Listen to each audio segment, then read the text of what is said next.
Chapter है, बताओ आप बताओ कौन सा है? लास्ट चैप्टर सीए सीईटी का इकोनॉमिक सब्जेक्ट का लास्ट चैप्टर। अब ज्यादा दिन का आपने वो नहीं है, तो अच्छे से एक बार पढ़ोगे, लॉजिक के साथ समझने की कोशिश करोगे। ओके राइट, तो आपने नोट्स निकाल लिया होगा, इंडियन इकोनॉमी नाम से लिखा हुआ है, नोट्स है, और ये इंडियन इकोनॉमी आप ओपन कर लोगे। ओपन करने के बाद दोस्तों, ओपन करने के बाद आज हम लोग इंडियन इकोनॉमी को अच्छे से समझने वाले हैं।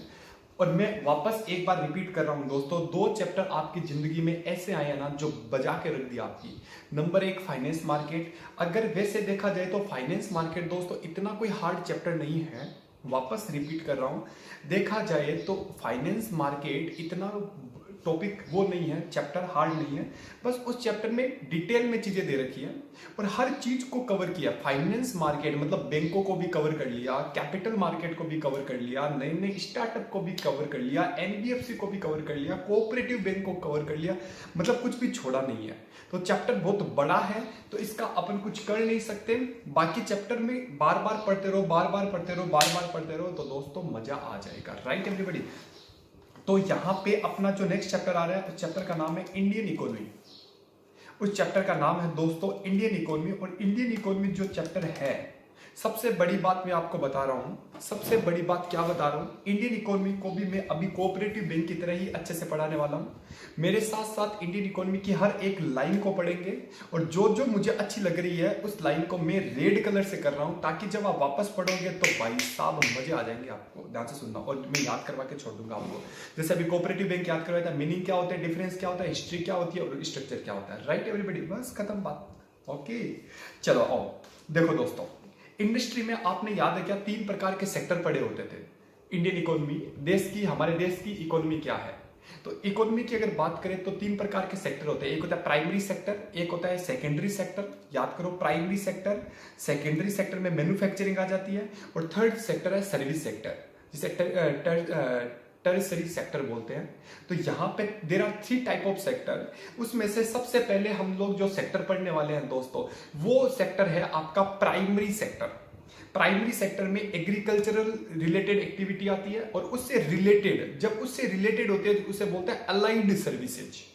तो वापस बोलो, primary services plus allied service अगर आ जाती है तो उसे हम अपन लोग बोलते हैं प्राइमरी सेक्टर। रुको, अब सुनो, बेसिक 3 पॉइंट बेसिक में दे रखे हैं। आप पीडीएफ ओपन कर लोगे, कुछ भी नया नहीं पढ़ाने वाला मैं, बस आप मेरे साथ रूबरू होंगे, एक बार सुनी हुई बात बहुत अच्छे से दिमाग में चली जाती है।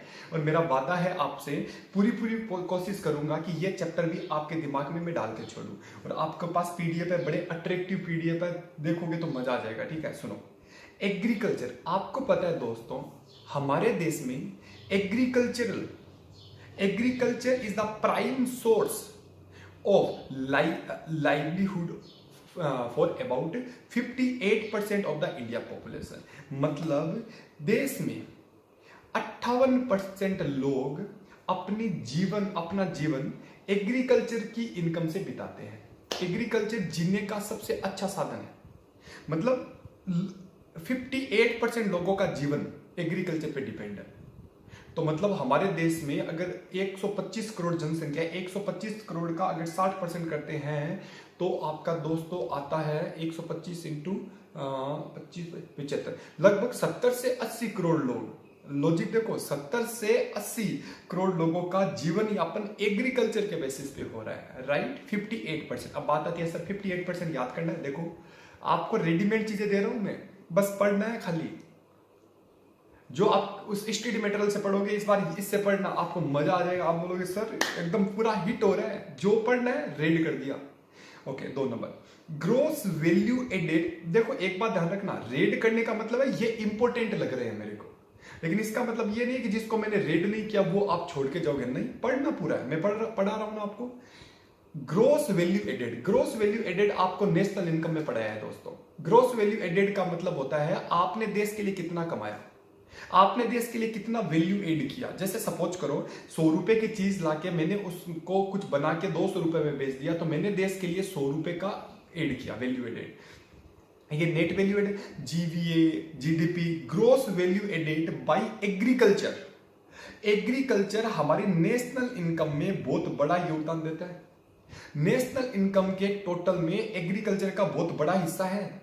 यह बोलता है एग्रीकल्चर हो गया, और उससे अलाइड एक्टिविटी मतलब फॉरेस्ट्री एंड फिशिंग मतलब मछली पालन जो करते हैं, यह बोलता है 18.53 ट्रिलियन, मिलियन, बिलियन, ट्रिलियन और $271 बिलियन। सोचो, ये आपका फाइनेंशियल 18। तो ये डेटा मुझे लगता नहीं है, आने की उम्मीद होती है। मैं ये नहीं बोलता नहीं आएगा, मुझे लगता नहीं है कि यहाँ पे आने की उम्मीद होती है, तो इसलिए मैंने उसको हाईलाइट नहीं किया। लेकिन एक बार दोस्तों पढ़ के जरूर जाओगे, क्योंकि एमसीक्यू कहीं से भी क्वेश्चन आ सकता है, क्योंकि डेटा है ना 18.5 मिलियन, यार कैसे याद रखना पॉसिबल है। ठीक है, 3 नंबर पर, Indian food industry is poised for huge growth. India में फूड इंडस्ट्री लगातार बढ़ रही है, increasing its contribution to world food trade every year. मतलब पूरे दुनिया में अगर फूड के ट्रेड की बात करें तो हमारे देश में फूड ट्रेड लगातार ग्रो कर रहा है, और due to immense potential for value addition particular within the food processing industry. आपको बताया दोस्तों, खाने पीने की चीज बहुत गजब की बढ़ रही है जिसका कोई हिसाब नहीं है। वैल्यू एडेड का मतलब है कि यार एक सोचो, एक आलू है, आलू से लेज बना रहे हैं, और जो चीज 2 रुपए की उसको 20 रुपए में बेच रहे हैं, 5 रुपए की चीज को 20 रुपए में बेच रहे हैं। तो दोस्तों आपको लॉजिक समझ में आ गया होगा। लॉजिक ये है कि लगातार फूड इंडस्ट्री लगातार बढ़ रही है, और दुनिया में हम अपनी कदम अपने मतलब जमा रहे हैं कदम। तो ऐसी सिचुएशन में दोस्तों ये 3 पॉइंट आ गए। नंबर 1 पॉइंट है 58% लोग। अब बात आती है, कई बार गूगल पे सर्च करते हो, वहां पे मान लो 60% दे रखा है, वहां पे सर्च 62। तो ये दोस्तों ऑन एन एवरेज होता है, लेकिन आपके स्टडी मटेरियल में जो लिखा हुआ है ना 58, तो 58 ही मानना पड़ेगा। इसमें मेरा कोई कॉन्सेप्ट तो है नहीं। उसके बाद ग्रॉस वैल्यू एडेड बहुत ज्यादा कर रही है। तीसरा, फूड इंडस्ट्री लगातार बढ़ रही है, राइट। तो फूड इंडस्ट्री को भी मैं क्या कर देता हूं, इंडियन फूड इंडस्ट्री लगातार बढ़ रही है, तो इसको भी रेड किया हुआ है आपका, राइट। तो यहां पे, और दूसरे में ग्रॉस वैल्यू एडेड को रेड किया हुआ है, तो ताकि जब पढ़ोगे तो पहले वाले में 58% है, दूसरे वाले में जीवी है। बोलो मेरे साथ, कितना कंफर्ट जोन में बोल रहा हूँ। सबसे पहले वाले में क्या है 58%, नंबर दो 58%, number 2 gross value added, number 3 Indian food industry, right. तो ये तो हो गया बेसिक। अब बात आती है प्राइमरी, जो ये प्राइमरी सेक्टर है, यहाँ पे मेजर इन्वेस्टमेंट क्या हो रहे हैं। हमें ये भी तो भाई, इंडियन इकोनॉमी, हम इंडिया में रहते हैं, इंडिया में क्या चल रहा है इसके बारे में हमें आइडिया तो हो। इंडिया में क्या चल रहा है उसके बारे में हमें आइडिया होना बहुत जरूरी है दोस्तों। तो अब मैं जो बोल रहा हूं कि भाई यहाँ पे क्या क्या इन्वेस्टमेंट हुए हैं, क्या क्या इन्वेस्टमेंट हुई है, उसके लिए आपको 4 पॉइंट को पढ़ना पड़ेगा। नंबर 1 आता है, ध्यान से सुनना, अकॉर्डिंग टू। ये आपको मैंने रेड किया है क्योंकि यहाँ पे फुल फॉर्म पूछी जा सकती है। Department for promotion of industry and internal trade, मतलब इंडस्ट्री को प्रोमोट करने के लिए और इंटरनल ट्रेड को बढ़ावा देने के लिए डीपीआईटी बोलते हैं, डिपार्टमेंट ऑफ क्या, promotion of industry and internal trade, the Indian food processing industry. Indian food, जैसे एक बात बताओ, जैसे आशीर्वाद आता है इंडियन फूड इंडस्ट्री, क्यों, क्योंकि इसका टारगेट है कि गेहूं को वो पीस के आशीर्वाद आटा बना देते। तो कितना गजब का एक जमाना था, हम लोग चक्की से आटा पिसवाते थे, लेकिन आज के टाइम पे मुझे लगता है शहरों में तो पूरा का पूरा ही कन्वर्ट हो गया, कोई आटा पिसवाता ही नहीं है, डायरेक्ट सीधा आशीर्वाद आटा लेके आते हैं। और गाँव में तो और भी, अब गाँव में भी पूरी चलन चेंज हो गया। तो ये बोलता है according to department for promotion of industry and Indian trade, Indian food processing industry has cumulatively attracted FDI। सुनो मेरी बात, आज दोस्तों अगर हम बात करें फॉरेन डायरेक्ट इन्वेस्टमेंट, जो बाहर वाले इंडिया में आके इन्वेस्ट करते हैं, हम उनको बोलते हैं इंडिया में आके इन्वेस्ट करो। तो फूड प्रोसेसिंग इंडस्ट्री एक ऐसी इंडस्ट्री है जो FDI वालों को अट्रैक्ट करती है कि आजा भाई मेरे इंडिया में आजा और मेरे पे इन्वेस्ट करते हैं, right. And equity inflow of about comes 9.8 billion dollar between March 2000 से लेके मार्च 2019 तक, लगभग 9 बिलियन डॉलर का इक्विटी के रूप में पैसा आ गया। मतलब इक्विटी इश्यू किया किनको, FDI को, और वहां से पैसा इंडिया में आ गया। तो 9.08 बिलियन इक्विटी के रूप में 2000 से लेकर 2019 तक आ गया। मैं वापस आपको याद कराऊंगा, टेंशन मत लो। अगला जो टॉपिक आता है वो आता है दोस्तों the first mega food park in Rajasthan was. अब बात आती है कि एक मेगा फूड पार्क बनाया गया राजस्थान में। फर्स्ट एग्जाम में क्वेश्चन पूछा जा सकता है कि first food park first mega food कहां बनाया गया, तो राजस्थान में बनाया गया। कब इनोग्रेट हुआ, मार्च 2018 में इसका इनोग्रेशन हुआ। Right everybody. आगे अगर चले तो ये बोलता है एग्री फूड, एग्री मतलब एग्रीकल्चर से रिलेटेड फूड है उनका स्टार्टअप इंडिया में। स्टार्टअप का मतलब है नए नए बिजनेस करना है। एक ऐसे स्टार्टअप का मतलब है कुछ नया बिजनेस करो, लेकिन वो बिजनेस एग्रीकल्चर से रिलेटेड होना चाहिए। अब बात आती है कि एग्रीकल्चर से रिलेटेड स्टार्टअप तो हो जाएगा, लेकिन वहां से पैसा कहां से आएगा। तो ऐसी सिचुएशन में ये बोल रहा है कि जो पैसा आया ना फंडिंग $1.66 बिटवीन 2013 और 2017 के बीच में 555 डील हुई विदेशों के साथ। 555 विदेशों क्या मतलब जहां पे से भी फंडिंग आ रही है। 555 डील हुई, डील मतलब बातें हुई, और $1.66 बिलियन का यहाँ पे फंडिंग आ गई। फंडिंग का मतलब रुपए की व्यवस्था हो गई है। 4 नंबर अगर देखें, इन 2017 agriculture sector in India witnessed 18 M&A memorandum of association deal worth dollar बताओ $251 मिलियन का क्या हो चुका है, डील हो गई, MOA साइन हो गया। M&A memorandum of association MOA sign हो गया, कितने रुपए का, $251 मिलियन $51 तो दोस्तों डेटा तो देखो क्या कर सकते हैं अपन, कुछ कर नहीं सकते, तो एक बार कोशिश कर सकते हैं याद करने की। तो मेरे को एक बात बताओ, सबसे पहले आया एफडीआई की फुल फॉर्म एग्जाम में पूछी जा सकती है। एफडीआई की फुल फॉर्म क्या है, तो आप बोलोगे फॉरेन डायरेक्ट इन्वेस्टमेंट। फिर DPIIT department of promotion of industrial and internal trade को बढ़ावा देने के लिए, और एफडीआई को बढ़ावा देने के लिए यहाँ पे आ गया। उसके बाद मेगा फूड पार्क की राजस्थान में स्थापना की गई मार्च 2018 में। उसके बाद नए नए स्टार्टअप के लिए बहुत सारी फंडिंग आ गई है। 558 डील हो चुकी है, 251 मिलियन, आराम से देख लेना, कोई दिक्कत वाली बात नहीं है। अब बात आती है गवर्नमेंट इस सेक्टर में क्या इनिशिएट कर रही है। अगला जो पॉइंट आता है कि यार गवर्नमेंट जो है ना इस सेक्टर में क्या डील कर रही है, हमें बताओ तो सही। गवर्नमेंट इस सेक्टर में क्या डील कर रही है वो भी हमें बताना पड़ेगा आपको। तो सुनो, गवर्नमेंट क्या डील कर रही है दोस्तों, ध्यान से सुनना।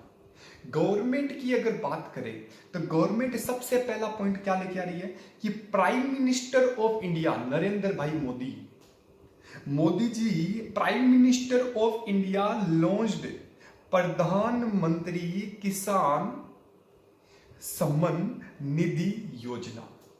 आई रिपीट, प्रधानमंत्री किसान सम्मान निधि योजना, पीएम किसान के नाम से जाना जाता है, and transferred 2021 crore to the bank account of more than 10 million beneficiary on Feb 2019 right 2019। तो मैं आपको वापस बोल रहा हूं, वापस एक बार कोशिश कर रहा हूं बोलने की कि प्राइम मिनिस्टर ऑफ इंडिया ने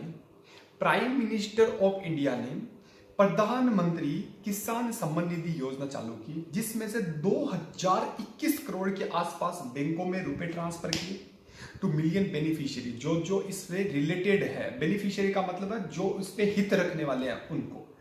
2 नंबर उन्होंने इनिशिएटिव क्या लिया दोस्तों, the government of India come out with the transport and marketing assistance. अब एक बात बताओ, एग्रीकल्चर का फूड प्रोसेसिंग तो बहुत अच्छी हो रही है, लेकिन उसको ट्रांसपोर्टेशन की भी व्यवस्था अच्छे से होनी चाहिए, मार्केटिंग बहुत अच्छे से होनी चाहिए, इसीलिए टीएमए की स्थापना कर दी।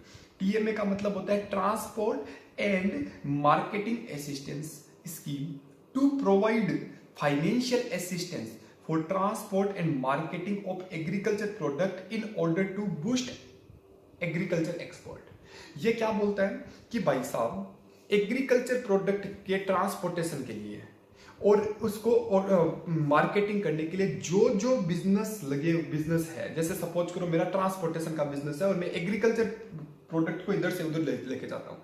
तो अगर मैं बैंक के पास जाऊंगा और मैं सरकार के पास जाऊंगा, उनको बोलूंगा मुझे तो पैसा चाहिए, तो ऐसी सिचुएशन में एक ट्रांसपोर्ट एंड मार्केटिंग असिस्टेंस का मतलब होता है सहायता देना, ऐसी स्कीम चलाई गई। तो पहला वाला पॉइंट पता था, प्रधानमंत्री किसान वाला टॉपिक चलाया गया। 2 नंबर है ट्रांसपोर्ट एंड मार्केटिंग, जो लोग एग्रीकल्चर के ट्रांसपोर्ट में लगे हुए हैं, मार्केटिंग में लगे हुए हैं, उसको टीएमए की सुविधा आपको उपलब्ध होगी। 3 नंबर है कि एक्सपोर्ट के लिए, तो एग्रीकल्चर एक्सपोर्ट पॉलिसी 2018 जो गवर्नमेंट ऑफ इंडिया ने दिसंबर 2018 में अप्रूव किया, जिसका टारगेट है कि एग्रीकल्चर प्रोडक्ट को एक्सपोर्ट करना, राइट।